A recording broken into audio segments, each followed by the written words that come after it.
What are some example business plans for the UK startup visa? I'm going to take you through some examples step by step and look at how much each of them costs. So let's make a start. By way of introduction, I'm Tom Bradford. I'm a UK-based lawyer. I'm a partner in a top 50 law firm, and I'd be delighted to help you if you're considering this visa route. I have a fixed price service that covers everything and takes you right through to citizenship and helps you make a success of your UK venture. You can contact me for a free consultation. My WhatsApp details are below. You can message me on WhatsApp or drop me an email.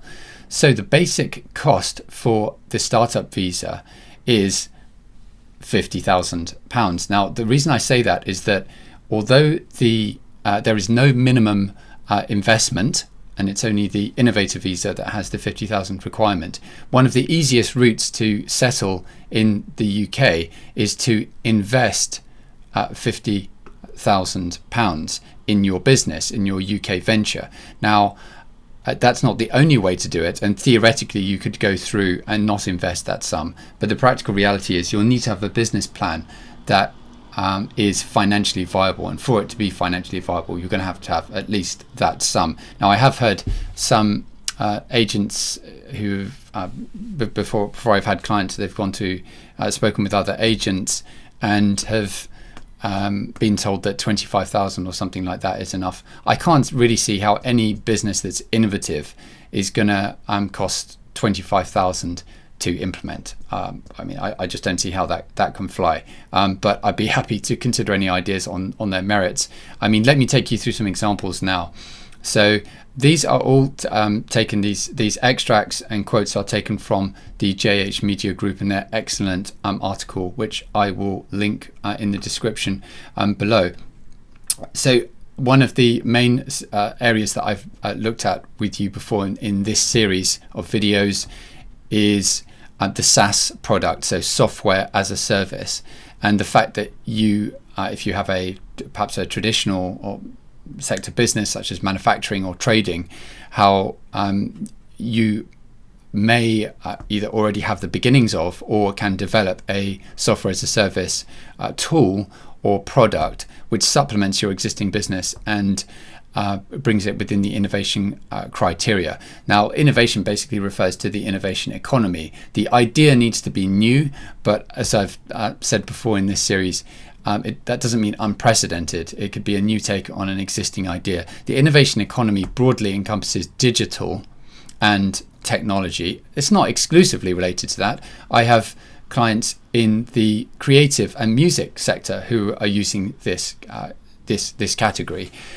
Because there's innovative aspects of their business, and clearly there's an overlap between creativity and innovation. But what I'm specifically going to look at here is what does it cost to implement a software as a service business for the purposes of the startup visa. Now, the startup visa is geared towards people with at a concept stage, so-called early stage entrepreneurs. That basically means they're at concept stage or idea crunch stage, if you like, and are looking at whether something's viable. So I think all of this is relevant because you've got to look at the costings of the business. In your business plan, perhaps the most crucial part of it is the viability assessment. That primarily means financial viability. So what they're looking at, and this goes for both the endorsing body and the Home Office upon any genuineness review, is what are you proposing to do and how much is it going to cost to deliver that? Now, as I said in yesterday's live stream, there's got to be two aspects to the business plan. One is the problem that you've identified, and the second is how you're going to solve it. But really, on the solution side of that, what is it that you are actually going to develop, and how much is it going to cost to deliver that? So let's have a look at a SaaS product, as I say, software as a service product. So the article says, our experience building software as a service has revealed a few wide ranges for SaaS development. A SaaS tool typically ends up somewhere in the 15 to 100k range, with the majority falling more towards the middle. So that's kind of ideal for our purposes, the purposes of the 50,000 route. That's bang in the middle. So 50,000 should, on their estimate, be generally viable for developing a SaaS tool, but you've got to carefully look at how you're going to go about investing that. And of course, you've got to invest it in order to qualify for settlement, unless you fall under one of these other limbs, like the job creation limbs, which, as I've said in previous videos, are maybe tricky to satisfy. For SaaS platforms, there is a larger range, falling between 50,000 to 250,000.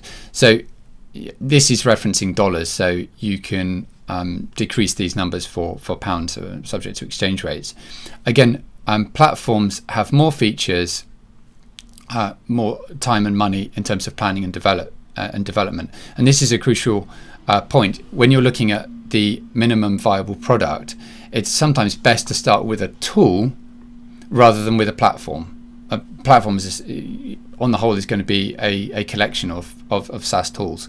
So the more specific you can make it, and the more niche the marketplace, the better. The end cost is largely dependent on how many times you need to backtrack because you had to rethink your functionality design or how the system will best suit your users.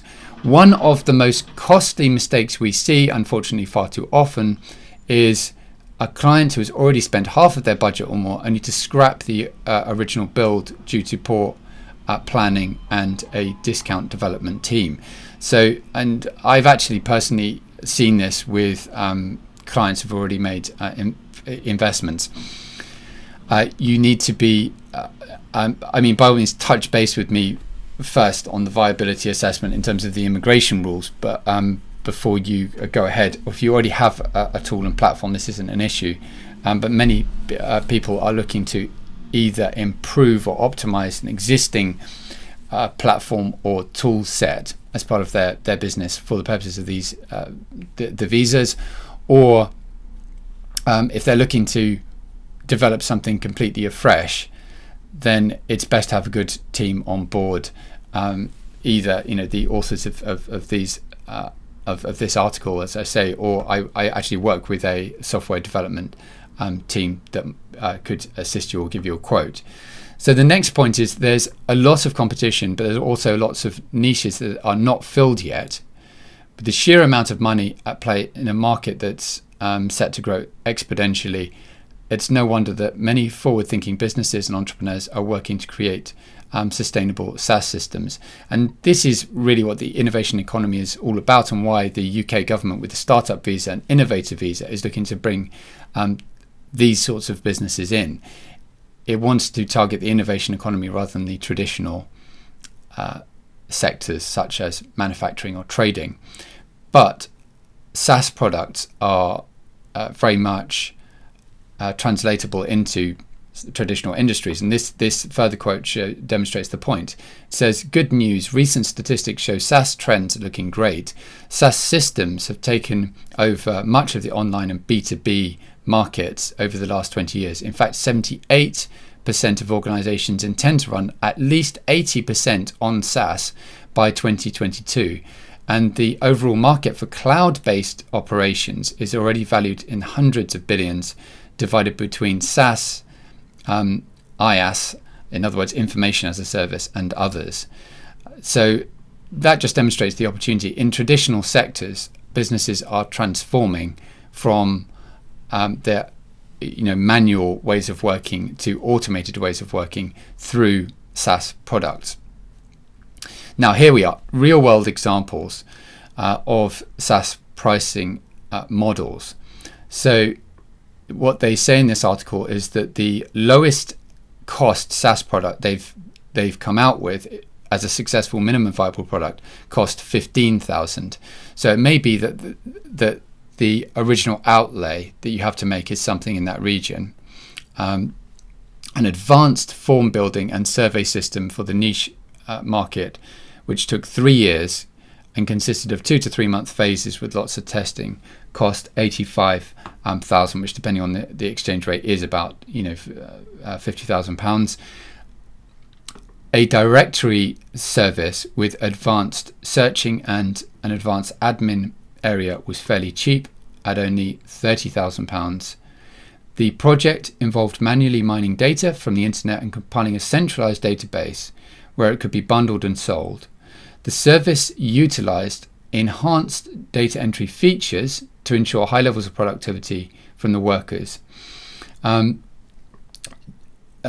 So that's another example. I mean, and that only cost $30,000, so maybe £25,000 at the moment.